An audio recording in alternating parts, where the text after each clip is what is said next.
بسم اللہ الرحمن الرحیم۔ رجب کے مہینے میں عام طور سے معاشرے میں ایک رسم اور بدعت ایجاد ہو گئی ہے جسے کونڈے کہا جاتا ہے۔ 22 رجب کو حضرت امام جعفر صادق کی ولادت کے نام سے کھیر پوری پکائی جاتی ہے، جسے لوگ خود کھاتے ہیں، اپنے رشتہ داروں کو کھلاتے ہیں، اپنے احباب کو پہنچاتے ہیں۔ تو لوگ اس کے متعلق پوچھا کرتے ہیں کیا کونڈے کی رسم کی جا سکتی ہے، یا جو لوگ کر رہے ہیں کیا اس میں ان کی دعوت قبول کی جا سکتی ہے، یا کوئی گھر پر ہی بھیج دے تو کیا اس کو کھایا جا سکتا ہے وغیرہ۔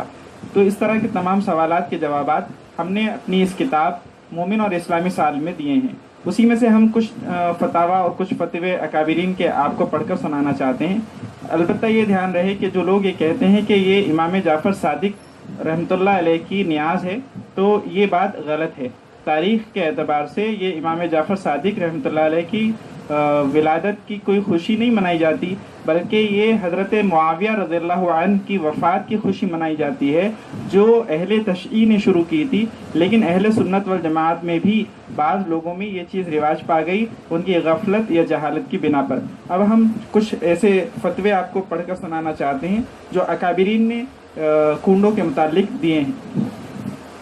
حضرت مفتی محمود حسن گنگوہی علیہ الرحمہ فتح محمودیہ میں لکھتے ہیں کہ کنڈوں کی مروجہ رسم مذہب اہل سنت والجماعت میں محض بے اصل ہے، خلاف شرع اور بدعت ممنوعہ ہے، یعنی بدعت ہے جس سے منع کیا گیا ہے، کیونکہ 22 رجب نہ حضرت امام جعفر صادق رحمۃ اللہ علیہ کی تاریخ پیدائش ہے اور نہ تاریخ وفات۔ حضرت امام جعفر صادق رحمۃ اللہ علیہ کی ولادت 8 رمضان المبارک ہجری سن 80 یا 83 میں ہوئی اور وفات شوال 148 ہجری میں ہوئی۔ پھر 22ویں رجب کی کیا تخصیص ہے اور اس تاریخ کو حضرت امام جعفر صادق رحمۃ اللہ علیہ سے کیا خاص مناسبت ہے؟ ہاں، 22ویں رجب حضرت معاویہ رضی اللہ عنہ کی تاریخ وفات ہے۔ فتاوی محمودیہ جلد نمبر 3 صفحہ نمبر 281۔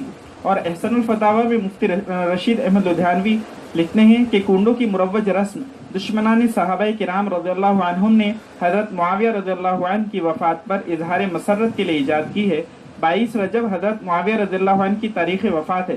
22 رجب کو حضرت جعفر صادق رحمۃ اللہ علیہ سے کوئی تعلق نہیں، نہ اس میں ان کی ولادت ہوئی نہ وفات۔ حضرت جعفر صادق رحمۃ اللہ علیہ کی ولادت 8 رمضان ہجری سن 80 یا 83 کو ہوئی اور وفات شوال 148 میں۔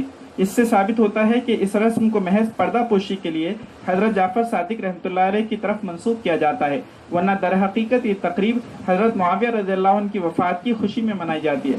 معلوم ہوا کہ وہ حضرت معاویہ کی وفات کی خوشی میں یہ چیزیں کیا کرتے تھے۔ اہل سنت والجماعت میں بھی بعض لوگوں نے اپنی جہالت کی بنا پر اس کو رواج دے دیا۔ جس وقت یہ رسم ایجاد ہوئی اس وقت اہل سنت والجماعت کا غلبہ تھا، اس لیے یہ اہتمام کیا گیا کہ شیرینی اعلانیہ تقسیم نہ کی جائے تاکہ راز فاش نہ ہو جائے، بلکہ دشمنان حضرت معاویہ رضی اللہ عنہ خاموشی کے ساتھ ایک دوسرے کے یہاں جا کر اسی جگہ یہ شیرینی کھا لیں جہاں اس کو رکھا گیا ہو، اور اس طرح اپنی خوشی و مسرت ایک دوسرے پر ظاہر کریں۔ جب اس کا چرچا ہوا تو اس کو حضرت جعفر صادق کی طرف منسوب کر کے یہ تہمت ان پر لگائی کہ انہوں نے خود اس تاریخ کو اپنی فاتحہ کا حکم دیا ہے، حالانکہ یہ سب من گھڑت ہے۔ مسلمانوں پر لازم ہے کہ ہرگز ایسی رسم نہ کریں، بلکہ دوسروں کو بھی اس کی حقیقت سے آگاہ کر کے اس سے بچانے کی کوشش کریں۔ احسن الفتاوی جلد نمبر 1 صفحہ نمبر 368۔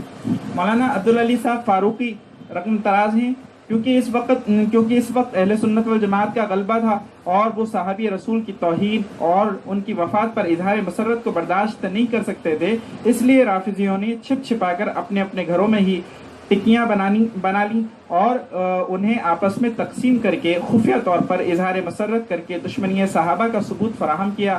بعد میں جب اس کا چرچا شروع ہوا تو نہایت ہی شاطرانہ انداز میں اسے حضرت امام جعفر صادق کی طرف منسوب کر دیا گیا۔